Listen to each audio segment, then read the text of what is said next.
हमारे YouTube channel एकता समाचार को सब्सक्राइब कीजिए, शेयर कीजिए, बेल के बटन को दबाएं और नई नई खबरें देखें। धन्यवाद। सागवाड़ा उपखंड क्षेत्र के भिलुड़ा निवासी छवि पंजा ने 12वीं कला संकाय में 94.40% अंक अर्जित कर विद्यालय एवं माता पिता का नाम किया रोशन। छवि पंजा ने सागवाड़ा के Maharana Pratap international academy senior secondary school से पढ़ाई कर अपने लक्ष्य को पूरा किया। एकता समाचार के माध्यम से छवि ने अपनी इस सफलता का श्रेय अपने पिता प्रधानाचार्य उमेश पंजा, माता शिक्षिका आरती पंजा तथा बड़ी बहन ईशा पंजा द्वारा दिए गए सहयोग एवं प्रेरणा को तथा विद्यालय के शिक्षकों द्वारा दिए उचित मार्गदर्शन एवं अपने परिश्रम को दिया है। पहले तो एकता समाचार के माध्यम से हम आपको बधाई देते हैं। धन्यवाद। हमारे वागड़ क्षेत्र का पंड्या परिवार का नाम रोशन किया है, बताइए। जी, मेरा नाम छवि पंड्या है और मेरे परसेंटेज 94.40 बने थे। मेरा हार्ड वर्क तो था ही, साथ साथ में टीचर्स की और उन लोग की बहुत मेहनत थी। मम्मी पापा का बहुत सपोर्ट था, पूरी फैमिली ने बहुत सपोर्ट किया। टीचर्स में महेंद्र सर, कपिल सर, जलद सर, पीयूष सर, सबका बहुत सपोर्ट था। सबने अपने अपने लेवल पे जो है बहुत ट्राई किया और साथ में मेहनत भी थी। तो हमको ये था कि हाँ, अच्छा परसेंटेज हम अर्जित करें और परमात्मा की कृपा से जो है वो माता पिता के आशीर्वाद से जो है वो अच्छे परसेंटेज भी मिले, तो बहुत खुशी है। बेटी, आपका लक्ष्य क्या है? जी, मुझे प्रशासनिक सेवा में जाना है। ये श्रेय किसको जाता है? आप जी, पहले तो माता पिता को ही जाता है और मेरे जो चाचा हैं वो पहले से प्रशासनिक सेवा में अभी है, वो कार्यरत हैं और अभी फ़िलहाल में जो है वो एसडीएम के पद पर घाटोल में नियुक्त हैं। तो पहले जो विचार आया था प्रशासनिक सेवा का, वो कहीं ना कहीं उनके ज़रिए ही आया था। जब उनका सिलेक्शन हुआ आरएएस में, तो ये था कि हाँ, मेरा हमेशा से ये था कि मुझे लोगों की सेवा करनी है, मुझे अपना योगदान जो है वो जो ज़रूरतमंद लोग हैं उनके लिए देना है। तो जब चाचा का जब सिलेक्शन हुआ, उसके बाद से जब 10th में मेरा 10th पास की मैंने गुरुकुल स्कूल से, उसमें भी टीचर्स का बहुत सपोर्ट था। फिर उसके बाद मैंने आर्ट्स ली, तो फिर मेरे को था कि हाँ, मैं प्रशासनिक सेवा, मेरा रुचि है इस सब्जेक्ट में, तो मैं उसमें आगे जा सकती हूँ, तो फिर मैंने ये चुना। हमारे वागड़ के भैया बहनों को क्या संदेश देना चाहते हैं? जी, यही है कि आप जो है वो मतलब किसी भी एक ही तरफ जो है वो अपने आप को ओरिएंटेड ना करें, क्योंकि पढ़ाई के साथ साथ बाकी चीज़ें भी बहुत मैटर करती हैं। अगर सिर्फ पढ़ाई में लग जाएंगे तो बहुत सी चीज़ें, बहुत सी खूबसूरत चीज़ें जो है वो छूट जाती हैं। तो यही कहना है कि हाँ, मेरा भी पढ़ाई के साथ साथ मुझे स्पोर्ट्स में भी बहुत रुचि थी, मुझे बाकी सोशल कार्यक्रम में भी जाना बहुत पसंद था, तो मैंने पढ़ाई के साथ साथ वो भी किया। मैं अपना टाइम उस अकॉर्डिंग मैनेज करती थी कि मेरी पढ़ाई भी हो जाए और साथ में जो मेरा जो इंटरेस्ट के जो विषय है वो भी मैं उसको फुलफ़िल कर पाऊँ। तो साथ में मैं वो सारे भी सोशल कुछ भी सोशल प्रोग्राम है या क्रिकेट का कुछ मैच है, तो मैं उसको देखती भी थी और साथ में जो है पढ़ाई भी करती थी।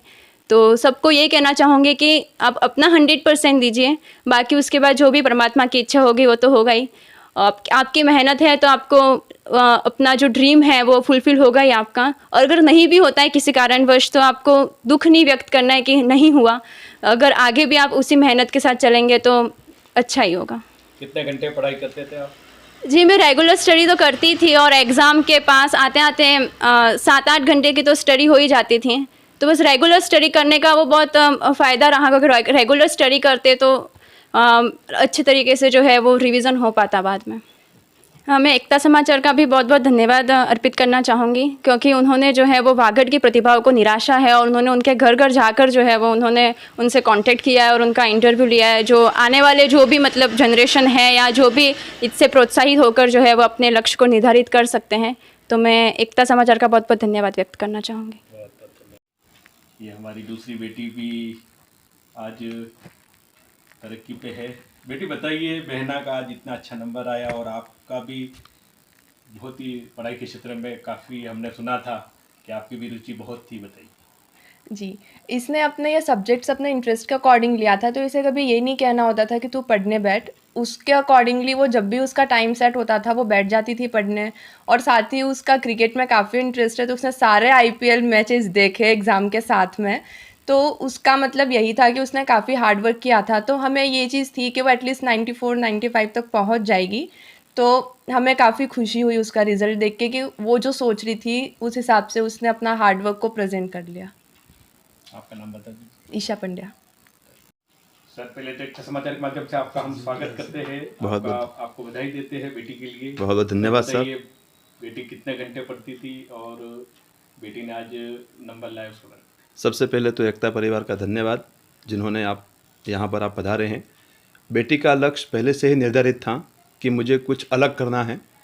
जैसे कि बताया भाई साहब ने अभी कि गुरुकुल से क्लास नर्सरी से 10th तक पढ़ी और हर इवेंट में इसका पार्टिसिपेशन हुआ करता था, चाहे वो स्पोर्ट्स हो, चाहे वो कल्चर एक्टिविटीज़ हों।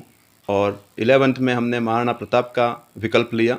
निश्चित रूप से वहाँ पर भी काफ़ी अच्छी पढ़ाई उन सभी टीचर्स के द्वारा करवाई गई और इसने अपने पूरी मेहनत के साथ दिन के जो भी निर्धारित 5-6 घंटे होते थे उसमें वो पढ़ाई करती थी और साथ ही साथ बाकी इवेंट को भी एंजॉय करती थी, चाहे वो स्पोर्ट्स का हो। स्पोर्ट्स में उसको काफ़ी रुचि है। तो इस तरीके से सभी पितृ कृपा से, क्षेत्रपाल भगवान की कृपा से, गुरु कृपा से यह मुकाम हासिल हुआ है। हमको इसके लिए बहुत बहुत उसको बधाई देते हैं, शुभकामनाएं अर्पित करते हैं। मैडम पहले तो बेटी के आपको परिवार को बधाई देते हैं हम। और बताइए बेटी कितने घंटे पढ़ती थी और ये विषय आपको भी जाता है क्योंकि माँ का महत्व बहुत अनमोल होता है। वैसे सर पढ़ने में तो इसको रुचि पहले से ही थी। वो मतलब उसको बोलना नहीं पड़ता था कभी कि तू पढ़ाई कर ले।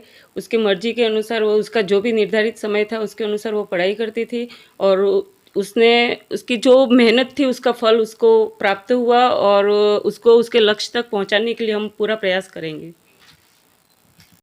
तो बताइए सुनील जी, बेटी के लिए पहले तो आप सबको परिवार को हम बधाई देते हैं एक समाचार के माध्यम से। बद्री जी हमारे छवि जिन्होंने 94.40 जो है वो अंक प्राप्त कर निश्चित रूप से हमारे परिवार का, हमारे समाज का, हमारे गांव का और इस क्षेत्र का नाम रोशन किया है। महाराणा प्रताप विद्यालय में 11वीं 12वीं में प्रवेश से पहले वो हमारी विद्यालय गुरुकुल में अध्ययनरत थी और तब से ही उसका एक लक्ष्य था।